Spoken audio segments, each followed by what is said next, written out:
Hey everybody, it's Cam, TLC Lawn Care. Gonna service this walker today. We're gonna run through everything that needs to be done. If you guys have a walker and missed a few things, maybe this will help you out.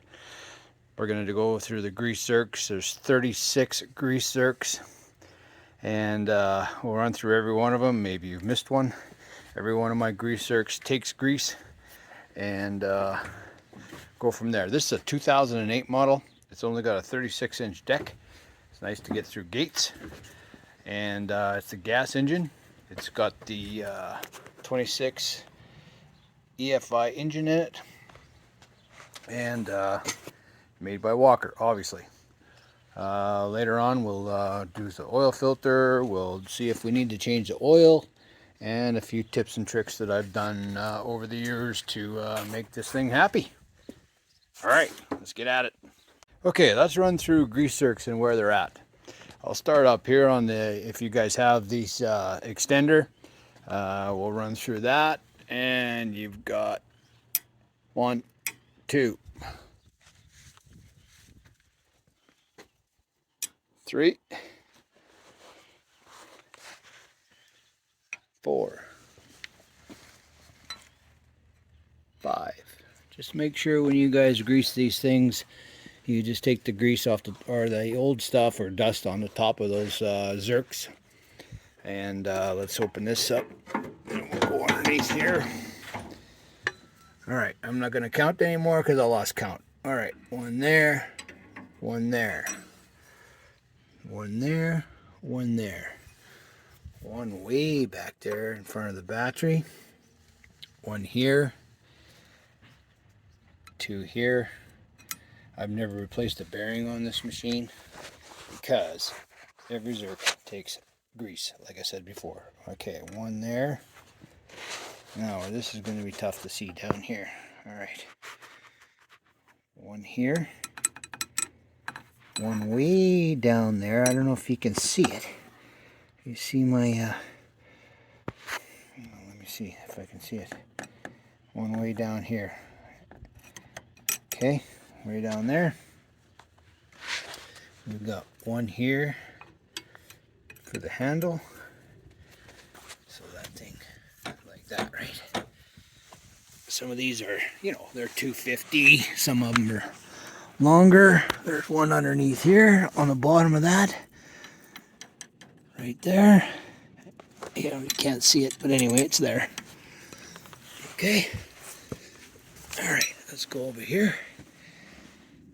And the wheel, there's one way down here, right at the bottom. It's hard to see, but it's down there. Maybe you can see it. All right, and then one on the other side, right there. Okay. So yeah, there's a lot of zerks on this thing, man. Okay, let's close that up. Now we'll go to the front, and you've got 1, 2, 3, and then on this side, 1, 2, 3.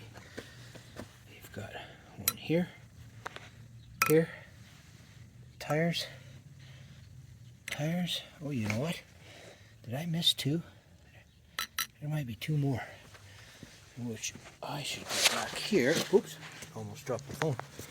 Okay, there on this tire. There on that tire. There's nothing on this spindle of this swivel. Okay, let's go right to the front. All right, the shaft. So you take this box off that covers this shaft, and you've got one zerk here, one zerk on this U-joint. You've got one zerk way back here on this shaft, and then you've got another U-joint way back here on the end of this shaft. Okay, so you have to lift this deck up. The way I do it is lift this deck up to get that underneath. Okay, it's a pain in the ass, I know. All right, there's a shear pin right there that maybe you guys have experienced breaking. And yeah, so that's not too bad to change. Anyway, I forgot about a little grease zerk down here. You can see it right there. Make sure you guys don't forget that one. It's kind of important because that is the idler to keep your fan or belt fan tight. So make sure that doesn't seize up on you. There's your grease nipple points, and hopefully they'll take grease for you. If not, I hope you get it figured out, because anyhow, okay, so years ago I was doing, I wouldn't say too long, maybe 5 years ago, I was greasing these things by hand with a grease zerk or grease gun that was by hand. Okay, I went and bought that, and I've showed you in that previous videos, and that thing is amazing. There was a couple of grease zerks that weren't taking oil or grease, and that thing popped them, and they take grease. That thing is amazing. Honest to God thing, that thing will make you money right there. All right, let's move on. Okay, I've greased everything pretty much up to this point. All my zerks have taken grease. I just wanted to run through this shaft. That U-joint right there. So you got to get it to the point where you can get at it.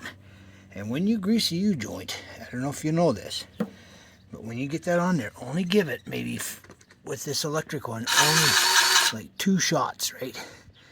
Okay, if you hear a pop, that means that you have broken the seal, and grease can work itself, or dirt can work itself into the U-joint and blow that U-joint out. So don't give it too much grease, just give it a nice little, with a hand pump, maybe 2 or 3 pumps, that's it. These are really small U-joints, they're not very big. Okay, so that U-joint back there on the shaft slide, just keep your deck down, get it to the point where you can get at it, and give that a good 6 or 7 pushes, because it doesn't really bother anything. It just keeps this shaft lubricated so it can slide back and forth when you lift your deck up. All right, once that's done, this area is done. Before you leave here, just grab that shaft and make sure nothing's loose. Okay, make sure there's nothing that you say, oh, that shouldn't be like that. Anyway, there's a gearbox underneath here, and that gearbox runs the plunger blades. I've never had this off. I've had this in, like I said, 2008. I've never had this off. I've never looked in there. I think that's a 2,500 hour fix if it needs to. So you just don't touch this stuff. You can go to your manual and figure this out. But okay, we're gonna lift this deck and deal with that back U-joint. Maybe throw this cover on right now, and it's done, right? And that'll go on there, back on there like that. Tighten her all up, and it's done. You can grease these too by lifting this, but it's a real pain in the ass to do that. You can grease through here and here, but like I said, it's easier just to take this off and do what you need to do. All right, let's lift this deck. Pull these arms out, and this is important why they're greased, right? So they got to go in and out. If they're seized, you have a bitch of a time with everything. All right, this is gonna lift up, and it's gonna hook into here. Okay, just like that. All right, now we got our deck up. We can grease that U-joint underneath there, and I'll get back to you in a few seconds. Okay, I had to let the deck down to turn the shaft so I could get at the grease zerk, and I totally forgot about this little trick that I thought of. Now, you see that arrow on that shaft right there? Make sure that arrow's on this side. So as you're sitting in the machine on the right hand side, make sure this arrow is on this side of the shaft, and that U-joint will be easier to get at when you lift this deck up. Okay, that U-joint's ready, and it's right there. I don't know if you can see it where my hand, there's my hand. U-joint is right up inside there, and now I can get the grease gun on it. And this is what's nice about this electric grease gun. You can snap it on and use your other hand to turn the trigger on the grease gun and hold this in there. If not, with the pump machine, hand machine, you got to hold this on there and pump away with your other hand. So it's just a matter of hitting the trigger. Like I said, remember that arrow I talked about? See that arrow? That puts the U-joint right perfectly underneath so you can get at it. A little trick that might help you.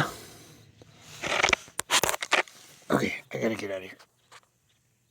Alright guys, before you put your deck down, check your blades and make sure that everything is good there, nothing's bent, and you know, these need sharpening after fall, but I'm not going to sharpen them now as we're just going into spring cleanup. We're not really cutting any grass, so they're going to get pretty banged up before we go cut grass, and then we'll sharpen them before we do that. Alright, we're going to get some other stuff going here. This is kind of a long video, but make sure you guys stay tuned. I've got a little tip at the end that might help you.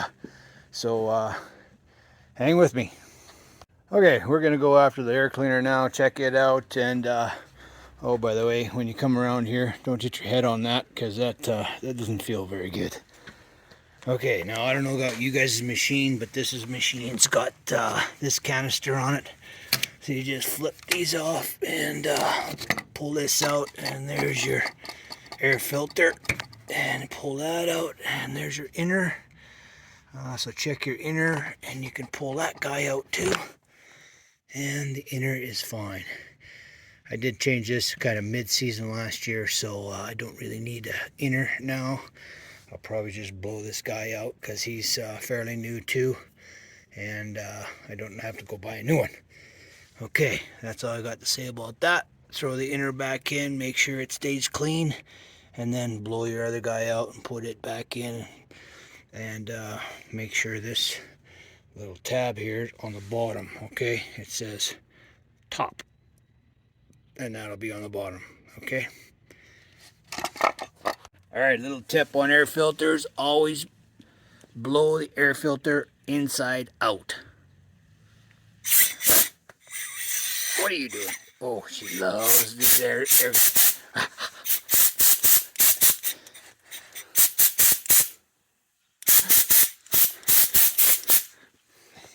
Okay, filter's in, ready to go. If you guys got this reset button, just hit that a few times to make sure that little yellow thing comes up to the top. That means your filter is good to go. When that gets down to the red down here, you want to be doing something about that and changing it or cleaning it or whatever. It takes quite a bit, but just keep an eye on it. Okay, here's a little trick that I did years ago, actually not that long ago.